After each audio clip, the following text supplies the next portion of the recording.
Hello friends, welcome to Goyla classes.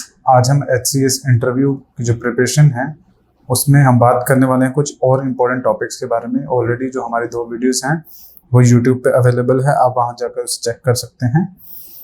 देखिए, बात करने वाले हैं HCS इंटरव्यू के बारे में। इंटरव्यू के अंदर कई टॉपिक्स ऐसे हैं जो काफ़ी ज़्यादा इम्पोर्टेंट हैं और इंटरव्यू में बेसिकली करंट से रिलेटेड ही आपसे जो चीज़ें हैं वो पूछी जाती हैं। बट ऐसा ज़रूरी नहीं है कि मेन टॉपिक से आपसे सवाल पूछा जाए। उन चीज़ों को रिलेट करके बताया जाता है, जैसे कि मैं प्रीवियस वीडियोज़ में भी आपको बता चुका हूँ। अब देखिए, बात करते हैं कि जो आपके कुछ टॉपिक हैं जो पिछले साल मतलब कि 2023 के अंदर की ही हम बात कर रहे हैं। 2023 में कुछ इंपॉर्टेंट चीज़ें इवेंट देखने को मिली हैं। उन्हीं में से एक आपका इम्पोर्टेंट टॉपिक है जिसमें UGC की अगर हम बात करें, यूनिवर्सिटी ग्रांट कमीशन जो है आपका, वो आपका दिल्ली में है, उनका हेड ऑफिस या फिर उनका कार्यस्थल जो मेन है। और UGC का काम है कि वो देश के अंदर जितने भी यूनिवर्सिटीज़ हैं, नई ओपन यूनिवर्सिटीज़ हो रही हैं, उनको रिकग्निशन का जो काम है वो UGC करता है। और UGC की गाइडलाइंस के अकॉर्डिंगली ही, एडवाइजरीज के अकॉर्डिंग ही जो यूनिवर्सिटीज़ हैं वो वर्क करती हैं, चाहे वो प्राइवेट हो चाहे वो गवर्नमेंट हो। ठीक है। अब देखिए, एक नई चीज़ जो है भारत के अंदर देखने को मिल रही है। हमारी UGC जो है, यूनिवर्सिटी ग्रांट कमीशन, उन्होंने जो फॉरेन की यूनिवर्सिटीज़ हैं उनको भारत के अंदर आने की जो हरी झंडी है वो प्रदान कर दी है। इसका मतलब ये होगा कि बाहर से बहुत सारे जो आपकी यूनिवर्सिटी कॉलेजेस हैं वो अब भारत के अंदर आकर यहाँ पर अपनी यूनिवर्सिटी को, एजुकेशनल इंस्टीट्यूट को इस्टेब्लिश कर सकते हैं। देखिए, अगर हिस्टोरिकली भी देखा जाए तो हमारे यहाँ पर सबसे पुराने जो विश्वविद्यालय थे, जैसे कि तक्षशिला की हम बात करें, नालंदा विश्वविद्यालय की बात करें, तो इंडिया का अगर एजुकेशन के मामले में देखा जाए तो बहुत सारी अलग अलग कंट्रीज, जैसे चाइना हो गया, आपका थाईलैंड हो गया, मलेशिया हो गया, मिडिल ईस्ट हो गया, काफ़ी दूर दूर से जो स्टूडेंट्स हैं उन यूनिवर्सिटीज़ में पढ़ने के लिए आया करते थे। मैथमेटिक्स हो गया, एस्ट्रोलॉजी हो गया, ये सब चीज़ें के लिए। अब देखिए, अगर उसी चीज़ पे हम आगे बढ़ें तो अभी भारत के अंदर ये जो यूनिवर्सिटीज़ खोली जाएंगी उससे सेम उसी तरह का एक चीज़ हमें देखने को मिलेगी कि बाहर से और इवन इंडिया के जो स्टूडेंट्स हैं वो बहुत स्टूडेंट उन यूनिवर्सिटीज़ के अंदर पढ़ पाएंगे। अब UGC क्या कर रही है, UGC ने उनको परमिशन दे दी है कि वो यहाँ पर आ सकते हैं। तो बाहर की जितनी भी यूनिवर्सिटी हैं, जो भी इंटरेस्टेड होंगे वो इंडिया के अंदर आकर अपना कैंपस इस्टेब्लिश कर सकते हैं। अब इसमें हमारे लिए क्या इंपॉर्टेंट चीज़ है, ये तो एक करंट अफेयर की इवेंट होगी, लेकिन इसमें हमारे लिए क्या इंपॉर्टेंट है, हमारे पास किस तरह से सवाल पैदा हो सकता है। सवाल हमारा पैदा होता है यहीं पर कि क्या ये जो एंट्री है फॉरेन यूनिवर्सिटीज़ की भारत के अंदर, is it good for Indian education system? क्या ये भारत के एजुकेशन सिस्टम के लिए अच्छा है या बुरा है? एजुकेशन सिस्टम एक एस्पेक्ट हो जाता है। उसके अलावा बात करें कि क्या ये जो दूसरे प्राइवेट प्लेयर्स जो हमारे यहाँ पर अवेलेबल हैं भारत के अंदर, कॉलेजेस, यूनिवर्सिटीज़ हैं, क्या ये उनके लिए अच्छा है या उनके लिए बुरा है? उनके ऊपर आपको चर्चा करनी होगी या फिर उनके ऊपर आपको जो सवाल है वो पूछा जा सकता है। अब देखिए, भारत के अंदर एजुकेशन की अगर हम बात करें तो एजुकेशन कोई बहुत अच्छे स्तर पर तो नहीं है, हम ऐसा कह सकते हैं, क्योंकि जो यूनिवर्सिटीज़ की रैंकिंग आती है पूरे वर्ल्ड की, उसमें अगर देखें तो हमारे जो यूनिवर्सिटीज़ है या फिर कॉलेजेस की अगर हम बात करें तो सिर्फ हमारे यहाँ से IIM हो गए, इंडियन इंस्टीट्यूट ऑफ मैनेजमेंट, या फिर Indian institute of technology, IITs की हम बात करें, वही आपको टॉप यूनिवर्सिटीज़ में नजर आएंगी। और इवन उनका रैंक भी 100 के अराउंड, इसी के आसपास जो है देखने को मिलता है। तो अगर ये जो बाहर से यूनिवर्सिटीज़ भारत के अंदर आती हैं तो मेरे ख्याल से कुछ एस्पेक्ट में ये अच्छा भी है, क्योंकि एजुकेशन का एक स्तर जो है वो ऊंचा होएगा और काफ़ी चीज़ों में यहाँ पर जो हमें बैड भी इसका इम्पैक्ट नज़र आ जाएगा, क्योंकि जो हमारे खुद के यहाँ पर जो इंडियन कॉलेजेस, यूनिवर्सिटीज़ हैं, उन पर कहीं ना कहीं इस तरह से इफेक्ट पड़ेगा। खैर, हम इसमें डिटेल में नहीं जाएंगे, हम सिर्फ यहाँ पे टॉपिक डिस्कस कर रहे हैं कि कौन कौन से टॉपिक इंपॉर्टेंट बनते हैं आपके इंटरव्यू पॉइंट ऑफ व्यू से। ये यूनिवर्सिटीज़ वाला कि फॉरेन यूनिवर्सिटीज़ की जो एंट्री है, UGC है, ये अपने आप में एक इम्पॉर्टेंट ऑर्गेनाइजेशन है, तो उनके ऊपर सवाल पूछे जा सकते हैं। इज इट अ गुड और बैड, ये सवाल आपसे पूछा जा सकता है। अगले टॉपिक की अगर हम बात करें, टेस्ला के बारे में है। टेस्ला आप जानते होंगे, जो एलन मस्क है उनकी कंपनी है टेस्ला। अभी रिसेंटली एलन मस्क ने जो ट्विटर है उसका नाम भी चेंज किया है और काफ़ी यंग है और काफ़ी richest man of the earth भी, वर्ल्ड भी आपके रह चुके हैं।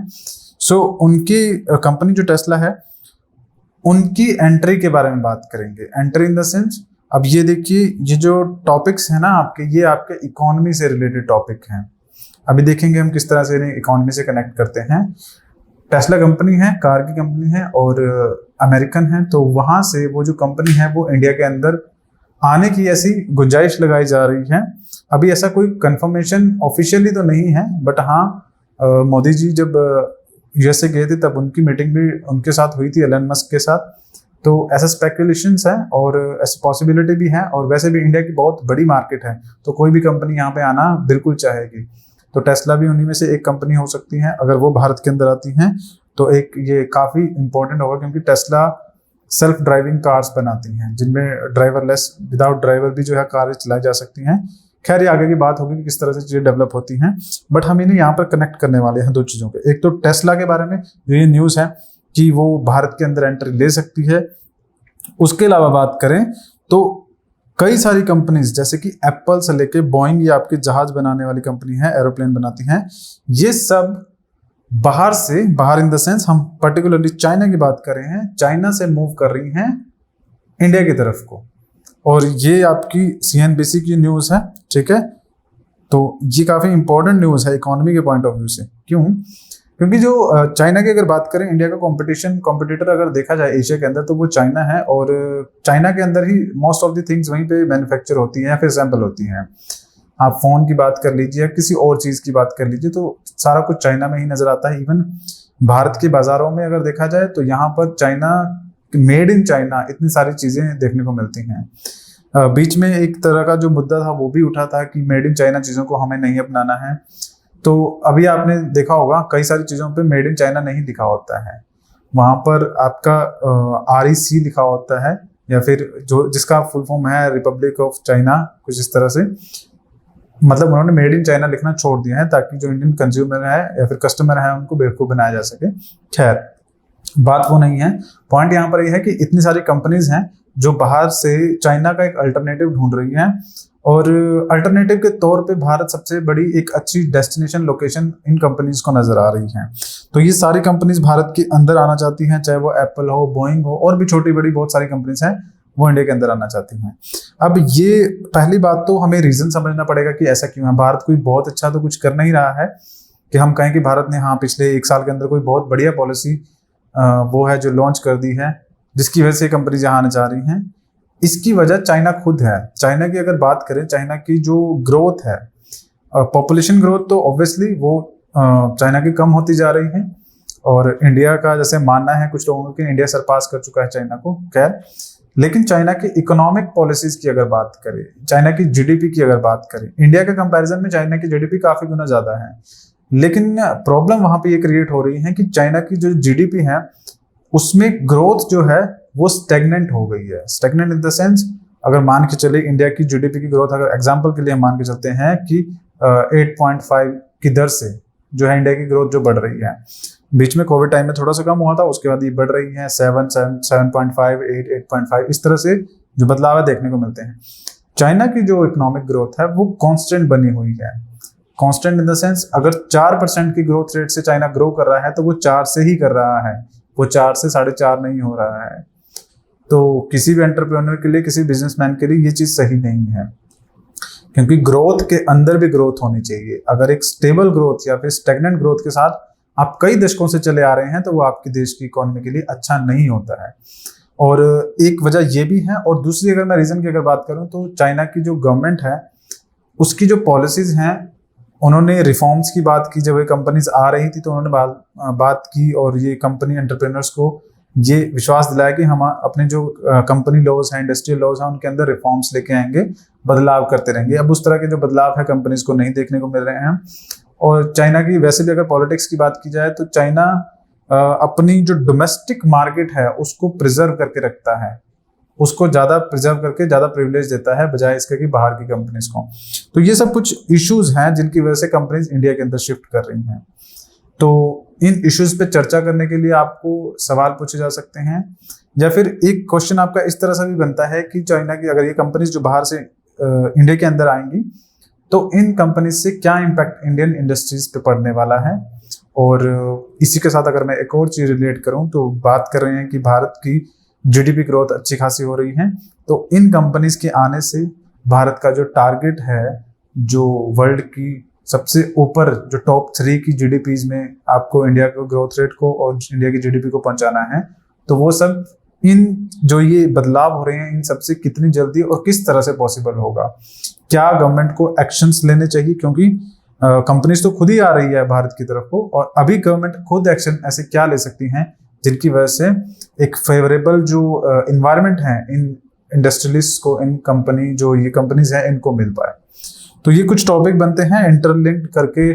सवाल देखिए इस तरह से पूछे जा सकते हैं, डायरेक्टली आपसे सवाल पूछा जाए इसके चांसेस मुझे कम लगते हैं, बट हाँ इस तरह से आपके सवाल जो है वो लिंक करके पूछे जा सकते हैं। तो आई होप आपको चीज़ें समझ में आ गई होगी।